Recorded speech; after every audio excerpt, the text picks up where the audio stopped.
Christmas rifle club റിലീസായി. മലയാള cinema ക്രിസ്മസിനെ അണിഞ്ഞൊരുങ്ങുന്നു vacation അടിച്ചു പിടിക്കാൻ വേണ്ടി.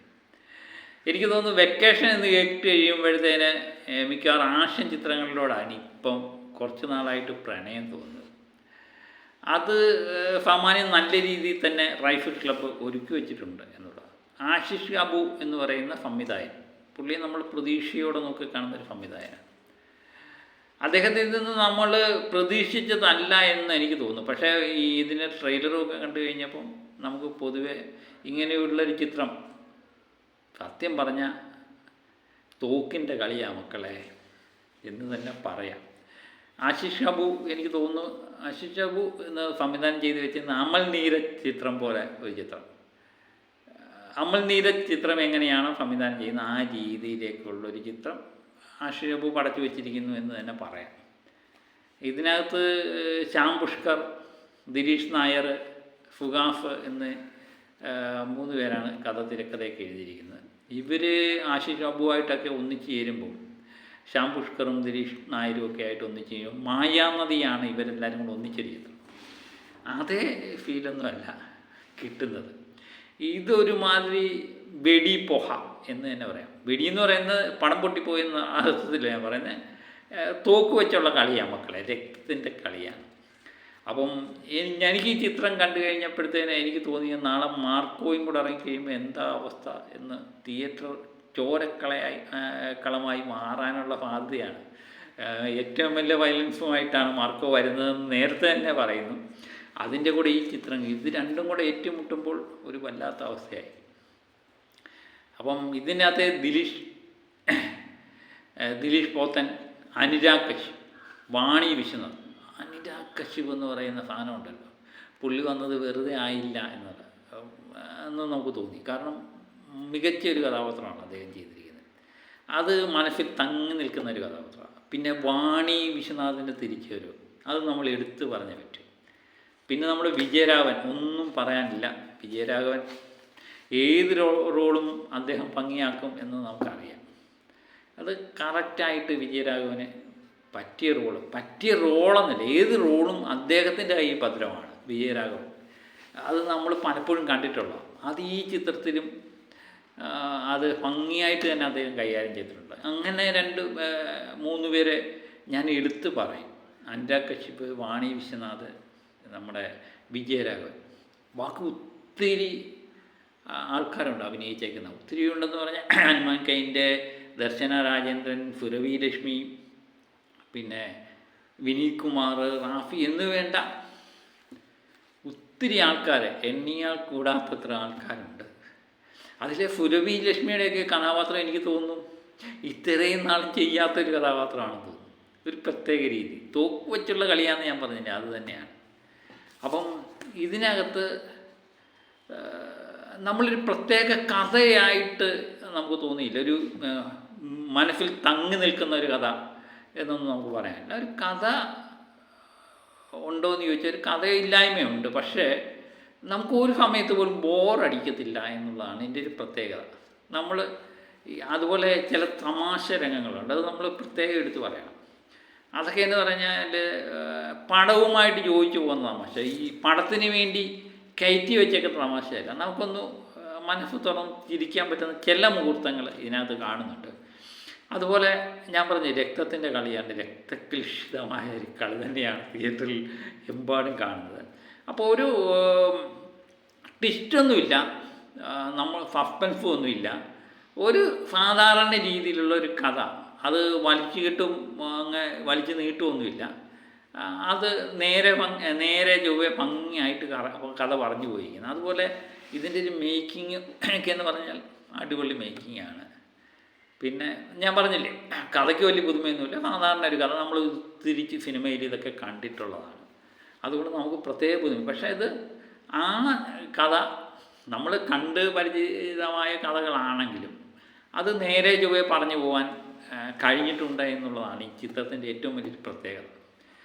പിന്നെ ഞാൻ പറഞ്ഞ പോലെ എല്ലാ വ്യക്തികൾക്കും ഇതിനകത്ത് ഒത്തിരി കഥാപാത്രങ്ങളുണ്ട്.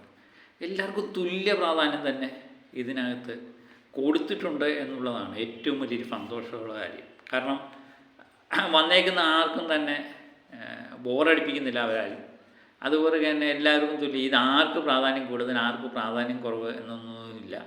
എല്ലാവരും തുല്യ പ്രാധാന്യത്തോടെ അഭിനയിച്ചിട്ടുണ്ട്. പിന്നെ ഞാൻ പ്രത്യേകം എടുത്തു പറഞ്ഞാൽ എനിക്കിഷ്ടപ്പെട്ട 2-3 കഥാപാത്രങ്ങളാണ് വിജയരാഘവൻ്റെ കഥാപാത്രം, വാണി വിശ്വനാഥിൻ്റെ തിരിച്ചുവരവ്, അനുരാഗ് കശ്യപ്. ഇതൊക്കെയെന്ന് പറഞ്ഞാൽ നമ്മുടെ മനസ്സിൽ തങ്ങി നിൽക്കുന്ന കഥാപാത്രം. പിന്നെ വേറെ ഈ സിനിമയെ പറ്റി പറയാനുള്ള സംഗീതമൊക്കെ സാമാന്യം നന്നായി തന്നെ ഉപയോഗിച്ചിട്ടുണ്ട്. അതുപോലെ ഞാൻ പറഞ്ഞില്ലേ, സംവിധായകൻ എന്ന് പറയുമ്പോൾ ഞാൻ പലപ്പോഴും ആശിഷ് കാപു ആണോ എന്ന് മറന്നുപോയി. ഇത് നമ്മുടെ അമൽ നീരജ് ചിത്രമാണോ എന്ന്. അമൽ നീരജ് ചിത്രത്തിൻ്റെ ഒരു ടച്ച് ഈ ചിത്രത്തിൻ്റെ ഉടനീളം കാണാൻ പറ്റുന്നുണ്ട് എന്നുള്ളതാണ് നമ്മുടെ ഒരു പ്രത്യേകത.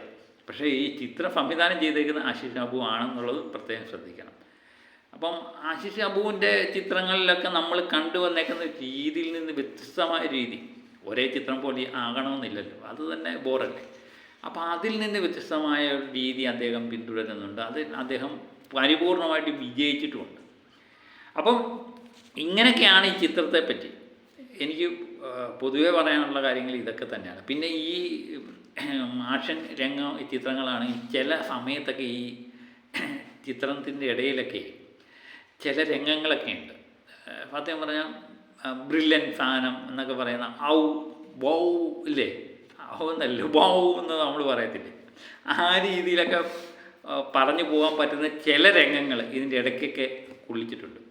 അത് ചിലവരുടെ ആക്ഷനാകാം, വാണി വിശ്വനാഥ്, സുരഭി ലക്ഷ്മി, അങ്ങനെയൊക്കെ ഇവരിൽ നിന്നൊക്കെ നമ്മൾ പ്രതീക്ഷിക്കാത്ത ഒരു പ്രത്യേക രീതിയിലുള്ള സ്റ്റൈൽ ഓഫ് മൂവ്മെൻറ്റ് ചില കാര്യങ്ങളിലൊക്കെ നമ്മൾ കാണുന്നുണ്ട്. അതൊക്കെ അടിപൊളിയായിട്ട് പ്രസൻറ്റ് ചെയ്തിട്ടുണ്ട്. അതാണ് ഞാൻ പറഞ്ഞത്. ഈ ചിത്രത്തെ പറ്റി എൻ്റെ അഭിപ്രായം എന്ന് പറയുന്നത് കണ്ടിരിക്കാൻ പറ്റിയ സാമാന്യം കുഴപ്പമില്ലാത്ത ഒരു ചിത്രം. ബ്രില്യൻ്റ് ആണോ അല്ലെങ്കിൽ അടിപൊളിയാണോ എന്നൊന്നും നമുക്കറിയില്ല. നമ്മളെ സംബന്ധിച്ച് വലിയ കുഴപ്പമില്ലാതെ കണ്ടുകൊണ്ടിരുന്നു. കൊടുത്ത കാശ് മുതലായി എന്ന് തന്നെ പറയാം. പിന്നെ ഇത് കുടുംബ പ്രേക്ഷകർ ഇഷ്ടപ്പെടുന്നതാണോ അങ്ങനെ കയറുന്നതാണോ എന്നൊന്നും നമുക്കറിയില്ല. ബാക്കിയുള്ള ചിത്രങ്ങളും കൂടെ തിയേറ്ററിൽ വന്നതിന് ശേഷമേ പറയാൻ പറ്റൂ. ഇപ്പം മാർക്കോ എന്ന് പറയുന്ന, മാർക്കോ അല്ലേ, ഉണ്ണി മുകുന്ദൻ്റെ ചിത്രം വളരെ പ്രതീക്ഷയോടെ ജനങ്ങൾ കാത്തിരിക്കുന്ന ചിത്രമാണ്. നാളെ ഈ മാർക്കോ വന്നു കഴിഞ്ഞാൽ മാർക്കോയ്ക്ക് പറ്റിയൊരു എതിരാളി തന്നെ ആയിരിക്കും റൈഫിൾ ക്ലബ്ബ് എന്ന് എനിക്ക് തോന്നുന്നു. കാരണം ഈ റൈഫിൾ ക്ലബിനേക്കാൾ മികച്ചു നിൽക്കണം മാർക്കോ വിജയിക്കണമെങ്കിൽ. അല്ലെങ്കിൽ മാർക്കോയുടെ കാര്യം വലിയ കഷ്ടത്തിലാകും. കാരണം രണ്ടും ഒരേ പാറ്റേണിലുള്ള ചിത്രമാണ് എന്ന് തോന്നുന്നു. അപ്പോൾ അങ്ങനെ വരുമ്പോഴത്തേന് ഒരേ രീതിയിലുള്ള 2 ചിത്രങ്ങളാണ്. മാർക്കോ വന്നില്ല, നമ്മൾ കണ്ടില്ല, പക്ഷെ നമ്മൾ കേട്ട വാർത്തകളിലെല്ലാം തന്നെ ഒരു വൈലൻസ് നിറഞ്ഞ ചിത്രമായിരിക്കും മാർക്കോ എന്നാണ്. അപ്പം അത് ഇതിനേക്കാൾ മുകളിൽ നിന്നെങ്കിൽ മാത്രമേ മാർക്കോയ്ക്ക് വിജയിക്കാൻ പറ്റൂ. അല്ലെങ്കിൽ ഒരുപക്ഷെ മാർക്കോ നമ്മുടെ പ്രതീക്ഷയ്ക്കത്ത് ഉയർന്നില്ലെങ്കിൽ ഇതിൻ്റെ പോസിറ്റീവ് മൊത്തം കിട്ടുന്നത് റൈഫിൾ ക്ലബ്ബ് എന്ന് പറഞ്ഞ ചിത്രമായിരിക്കും. അതിൻ്റെ വിജയം പിന്നെ നമുക്ക് പ്രതീക്ഷിക്കുന്നതിനപ്പുറത്തേക്ക് മാറാം. പക്ഷേ മാർക്കോയും കുഴപ്പമില്ല എന്ന് നമുക്ക് പ്രേക്ഷക അഭിപ്രായമാണെങ്കിൽ 2 പേരും സ്പ്ലിറ്റ് ചെയ്ത് പോകാനേ സാധ്യതയുള്ളൂ. ഏറ്റവും കൂടുതൽ നെഗറ്റീവായിട്ട് മാറാൻ പറ്റുന്നത് മാർക്കോയുടെ വിജയപരാജയങ്ങൾ ഏറ്റവും കൂടുതൽ ആശ്രയിച്ചിരിക്കുന്നതെന്ന് പറയുന്നത് റൈഫിൾ ക്ലബ്ബിനെയാണ്. ഞാനതാണ് പറഞ്ഞത്. മാർക്കോ വൻ വിജയത്തിലേക്ക്, അല്ല കുഴപ്പമില്ല, മികച്ച ചിത്രം എന്ന് പേര് വയ്ക്കുകയാണെങ്കിൽ അതിൻ്റെ എന്താ പറയുന്നത്, അത് നെഗറ്റീവായിട്ട് ബാധിക്കാൻ പോകുന്നത് റൈഫിൾ ക്ലബിനെ ആയിരിക്കും. പക്ഷേ റൈഫിൾ ക്ലബിനേക്കാൾ മാർക്കോ മോശമാണെങ്കിൽ ഈ റൈഫിൾ ക്ലബിൻ്റെ വിജയം നമ്മൾ പ്രതീക്ഷിക്കുന്നതിന് മുകളിലേക്ക് പോകും എന്ന് മാത്രം ഓർമ്മിപ്പിച്ചുകൊണ്ട്, വലിയ കുഴപ്പമില്ല, കണ്ടുകൊണ്ടിരിക്കാവുന്ന ചിത്രം. പക്ഷേ ഓർത്തിരിക്കാവുന്ന മുഹൂർത്തങ്ങളൊന്നും ഈ ചിത്രം തരുന്നുണ്ടോ എന്ന് ചോദിച്ചാൽ എനിക്ക് തന്നില്ല. നാളെ നിങ്ങൾക്ക് പോയി കണ്ടതിന് ശേഷം തരികയാണെങ്കിൽ എന്നെ കുറ്റം പറഞ്ഞിട്ട് കാര്യമില്ല. ഇതാണ് എനിക്ക് ഈ ചിത്രത്തെ പറ്റിയുള്ള അഭിപ്രായം. അപ്പം പൊതുവെ കണ്ടിരിക്കാൻ പറ്റിയ ഒരു മികച്ച ചിത്രം എന്ന് ഞാൻ പറയുന്നില്ല, ഒരു ചിത്രം എന്ന് അടിവരയിട്ട് പറയാം. ഒരു പ്രത്യേക പാറ്റേണിലുള്ള ചിത്രം എനിക്ക് കുഴപ്പമില്ലാതെ ഇഷ്ടപ്പെട്ടു എന്ന് പറയാം. പക്ഷേ ഇഷ്ടപ്പെട്ടതിന് പല അർത്ഥങ്ങളുണ്ടല്ലോ. അപ്പോൾ നിങ്ങൾ പോയി കാണുക. തിയേറ്ററിൽ പോയി കാണേണ്ട ഒരു ചിത്രം തന്നെ കേട്ടോ, 100%.